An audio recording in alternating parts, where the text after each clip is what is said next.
तो आज हम लोग आपके उस बड़े सवाल को लेने वाले हैं जो आप लोगों की तरफ से बार बार तथा कई बार पूछा गया है। सवाल ये है कि सर हमारा डेली रूटीन क्या होना चाहिए, किस तरह के टाइम टेबल को हम लोग फॉलो कर सकते हैं जिससे यूपीएससी तथा अन्य राज्य प्रतियोगी प्रशासनिक सेवाओं की तैयारी कर रहे बच्चे अपने मुकाम को जल्दी से जल्दी हासिल कर सकें। ठीक है। इससे पहले हम लोगों ने एक वीडियो बनाई थी जिसमें हम लोगों ने बात की थी कि हम कितने घंटे हमें दिन में पढ़ना चाहिए। उसमें हम लोगों ने कैटेगरी को लेकर चीजें ली थी कि अगर जिन बच्चों की स्कूलिंग कंप्लीट हो गई है वो किस तरह से पढ़ सकते हैं, कितने घंटे पढ़ना चाहिए, जो बच्चे ग्रेजुएशन में तैयारी कर रहे हैं उनको किस तरह से तैयारी करनी चाहिए, और जिनका भी 2-3 साल हो चुके हैं वो किस तरह से अपने तैयारी को आयाम दे सकते हैं। वो सब बातें हम लोगों ने वहां पर की थी। आज हम उसी को बेस बना करना इन जो घंटे हम लोगों ने डिसाइड किए थे उनको अंदर किस तरह से हम टाइम टेबल डेली बना सकते हैं उस पर बात हम लोग करेंगे। देखिए, सबसे पहले मैं आपको एक बात बोलना चाहूंगा कि हम लोग कुछ अव्यवहारिक प्रैक्टिकल चीज नहीं लेंगे। जैसे 16 से 17 घंटे में अभी आप लोगों को नहीं बोलूंगा कि आप लोग पढ़िए। हम शुरुआत करेंगे बिल्कुल वो जो व्यवहारिक हो, जो आपको शुरुआत में जो करने में दिक्कत ना आए। आप 7 घंटे का एक बेस लेंगे।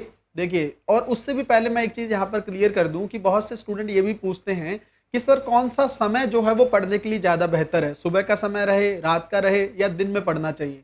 देखिए, जो अभी तक का मेरा कई सालों का अनुभव है या जो मेरे साथ के लोग हैं जो सिलेक्टेड भी हो चुके हैं, जो मैंने उनको देखा है, चीजें इस तरह से हैं कि देखिए, जो सुबह होता है ना, अर्ली मॉर्निंग होता है। जैसे मान लीजिए 4 से 5 बजे अगर आप तैयारी पढ़ना शुरू करें और सुबह 9 से 10 बजे तक आप पढ़ लें, और रात का जो समय है जो 9 बजे से लेकर शुरू करें वो 12, 1 या 2 बजे तक आप पढ़ लें। इन दोनों टाइम पे आप फोकस करें कि ज्यादा आप पढ़ें। उसका रीजन ये है कि इस समय जो है, एक तो वातावरण बाहर बहुत शांत होता है, और दूसरा हमारा जो माइंड होता है वो बहुत ज्यादा फोकस्ड होता है, हमारी मेमोरी भी अच्छा वर्क कर रही होती है। सुबह पढ़ी हुई चीजें या रात को देर से पढ़ी हुई चीजें आपको काफी समय तक याद रहती हैं। तो कोशिश करें कि इस समय में, इस टाइम टेबल में आप चीजें कर पाएं।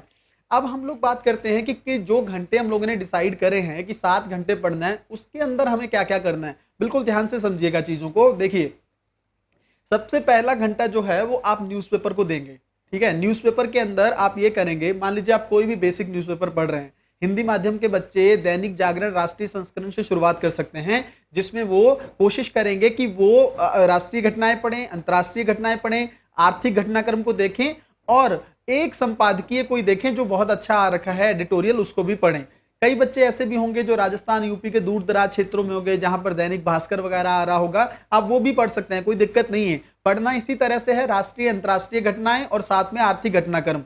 पहले घंटे के 40 मिनट में आप न्यूज़पेपर को पढ़ेंगे, पर 20 मिनट जो अगले हैं उसमें आप उसमें से कुछ बुलेट पॉइंट्स निकालेंगे। ये बहुत जरूरी है।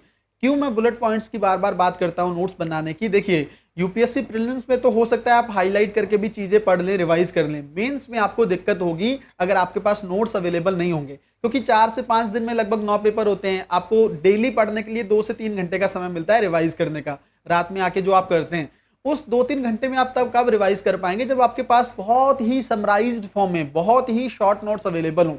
तो पहले घंटे में 40 मिनट आप न्यूज़पेपर पढ़ेंगे, फिर उसको आप बुलेट पॉइंट्स के फॉर्म में जो जो इंपॉर्टेंट लगे वो आप लिख लीजिए। एक रजिस्टर आप पूरा न्यूज़पेपर के लिए ही रखेंगे। अगले 2 घंटे में आपको क्या करना है? किसी एक स्टैटिक पोर्शन के सब्जेक्ट को उठाना है। देखिए, सोमवार से शनिवार तक, मंडे टू सैटरडे, हम 2 सब्जेक्ट एक साथ लेके चलेंगे। जैसे आप शुरुआत कर सकते हैं पॉलिटी, राजनीति से, और इतिहास से। दोनों में आप ये है कि शुरुआत के 2 घंटे उसमें क्या करना है, उसमें आप 1.5 घंटे तक पढ़ेंगे। मतलब मान लीजिए आप एनसीईआरटी से शुरुआत कर रहे हैं तो बच्चे एनसीईआरटी पढ़ेंगे, और अगर कोई बच्चा जो है एडवांस पढ़ने लग चुका है बुक्स पे, तो आप 1.5 घंटा एडवांस बुक को पढ़ेंगे।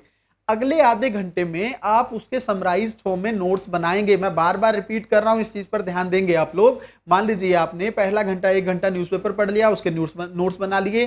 फिर अगले 2 घंटे में 1.5 घंटा आपने किसी भी एक सब्जेक्ट को, चाहे वो राजनीति, मान लो पॉलिटी पढ़ रहे हैं आप लोग, पॉलिटी को पढ़ा। उसके आधे घंटे में आपने उसको समराइज फॉर्म में नोट्स कर लिया।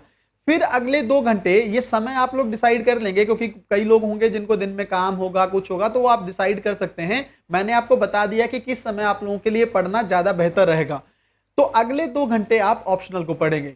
ठीक है। अब हमारा 5 घंटे का उसमें भी ये हो चुका है, ऑप्शनल में भी आप 1.5 घंटा ऑप्शनल को पढ़ेंगे और आधा घंटा उसके नोट्स बनाएंगे। अभी कुल कितने घंटे हो चुके हैं? 5 घंटे की चीजें हम लोगों ने डिस्कस कर ली। पहला घंटा न्यूज़पेपर, फिर एक सब्जेक्ट आपने उठाया जिसमें 1.5 घंटा आपने पढ़ा, आधा घंटा उसके नोट्स बनाए। फिर आपने ऑप्शनल उठाया, 1.5 घंटा ऑप्शनल को पढ़ा, फिर उसके आधा घंटा न्यूज बनाए, नोट्स बनाए। अब जो अगले 2 घंटे रहेंगे, चाहे वो रात तक आप करें, कभी भी करें, उस 2 घंटे के अंदर आप करेंगे सेकंड सब्जेक्ट, जिसमें आप उठाएंगे, जैसे मान लीजिए आप लोगों ने इतिहास उठाया, शेड्यूल वही रहेगा, 1.5 घंटा आप पढ़ेंगे और आधा घंटा आप उसके नोट्स बनाएंगे।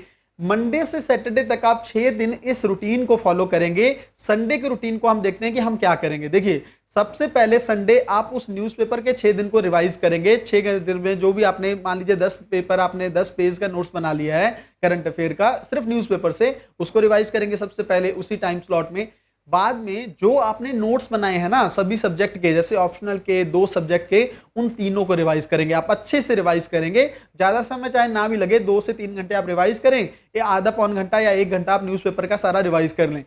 फिर आप संडे को 1-2 चीजें करेंगे, जैसे एसए पेपर जो है उसमें आप थोड़ी प्रैक्टिस करेंगे 1-1.5 घंटा। शुरुआत आप क्या करेंगे, जितने टॉपर्स की कॉपी आ चुकी है या कोई एक बुक एसए को लेके आप सिर्फ एसए को पढ़ेंगे। अभी आप लिखने की कोशिश नहीं करेंगे, बस सिर्फ ऐसे को पढ़ना स्टार्ट करेंगे। कितने घंटे आप पढ़ सकते हैं ऐसे को, 1 या 2 ऐसे हर संडे को आप पढ़ना शुरू करेंगे। 2-4 वीक जब हो जाएंगे ना, तब आप बिल्कुल बेसिक बेसिक चीजों से ऐसे लिखना शुरू करेंगे। जो स्कूल के सब्जेक्ट होते हैं ना, जैसे माई बेस्ट फ्रेंड पे ऐसे लिख लिया, अपने रूम पर लिख लिया, या फिर अपने दैनिक शेड्यूल को लेके ऐसे लिख लिया, यहां से शुरुआत लिखने की करेंगे बिल्कुल बेसिक से। और जो ऐसे आप लोगों ने पढ़ रखे ना, वो भी आपके back of the mind work करते रहेंगे। उसके नॉलेज से मैं ये कहना चाह रहा हूं कि संडे 1 से 1.5 घंटा या 2 घंटे आप एस्से को देंगे धीरे धीरे। वीकली भी हम एस्से को लेकर चलते चले जाएंगे ना, तो हमारी इतनी अच्छी प्रैक्टिस हो जाएगी एस्से को लेकर कि हमें लास्ट में लगभग 150 के आसपास मार्क्स स्कोर करने में हेल्प मिलेगी। और साथ में संडे में एक और चीज करेंगे, आप क्वालिफाइंग पेपर, इंग्लिश का जो क्वालिफाइंग पेपर है उसको 1 घंटा देंगे। वो मैंने आपको वीडियो में बता रखा है, उसको अच्छे से देख लें जिन बच्चों ने नहीं देखा है, कि इंग्लिश क्वालिफाइंग के पेपर को किस तरह से तैयार करना है। ये अब हमारी होलिस्टिक प्रिपरेशन हो गई, मतलब 7 दिनों का पूरा शेड्यूल हो गया। इसको आप अच्छे से फॉलो करेंगे और रेगुलर रूप से फॉलो करते चले जाएंगे।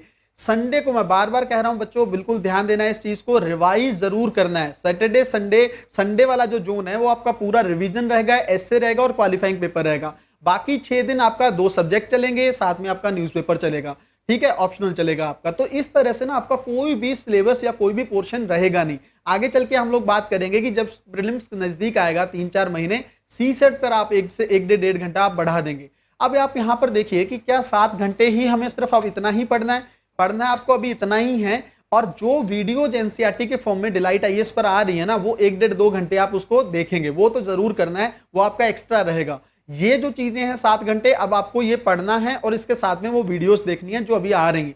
इतना भी अगर आप कर लेते हैं ना, तो आपकी इतनी अच्छी फाउंडेशन बिल्ड हो जाएगी कि यूपीएससी में आपको दिक्कत नहीं होगी। देखिए, शेड्यूल बहुत लोग बनाते हैं, टाइम टेबल बहुत लोग बनाते हैं, बात होती है उसके क्रियान्वयन की, उसको फॉलो करने की। तो उस पर सबसे ज्यादा ध्यान दें, उसको रेगुलर तरीके से करते चले जाएं, ठीक है। तो मुझे लगता है बहुत अच्छे से हम लोगों ने टाइम टेबल को डिटेल से डिस्कस कर लिया है। इसके अलावा भी अगर आप लोगों को कोई दिक्कत हो, कोई इश्यू हो, तो आप कमेंट के माध्यम से पूछ सकते हैं। मिलते हैं अगली वीडियो में, तब तक अपनी पढ़ाई को बहुत अच्छे से करते चले जाइए।